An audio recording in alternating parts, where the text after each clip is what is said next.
Largaron el clásico Ciudad de Asunción para hembras. Segundo paso de la triple corona nacional. Sale decididamente a señalar el camino la número 5 en Baracá. Cabeza de ventaja sobre la número 1 Auténtica que va en su búsqueda. En la tercera ubicación se desempeña la número 2 La Escoltada. Cuarto viene accionando la número 3 Demoledora. Cierra la marcha la número 4 Gera.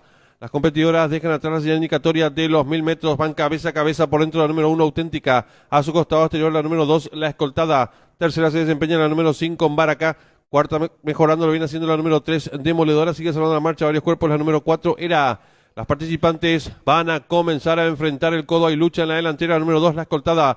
Medio cuerpo de ventaja sobre la número 1 Auténtica. Tercera se desempeña la competidora número 3 Demoledora. En la cuarta ubicación lo viene haciendo la número 5 Baracá. Sigue cerrando la marcha varios cuerpos. La número 4 Gera. Las participantes en los últimos 600 metros de carrera y continúa la lucha en la delantera por dentro la número 1 Auténtica. A su costado exterior La Escoltada. Y las competidoras del clásico Ciudad de Asunción para hembras están en la recta final. Últimos 400 metros para el disco. La número 2 La Escoltada. Pequeña ventaja sobre la número 1 Auténtica. Viene ganando terreno al fondo la competidora número 3 Demoledora. Descuenta ya los últimos 300 metros para el disco. La número 2 La Escoltada. Cabeza de ventaja ahora sobre la número 3 Demoledora que insiste por fuera. En la tercera ubicación lo hace el 1 Auténtica. Descuenta ya los últimos 150 metros para el disco. Domina por el centro de la pista la número 3 Demoledora. Le toma ahora dos cuerpos de ventaja la número 2 La Escoltada. Tercera la número 4 era. Últimos 50 metros de carrera la número 3 Demoledora y Juan Figueredo. Varios cuerpos de ventaja sobre la número 2 La Escoltada. Tercera al 4 era. Y cruzando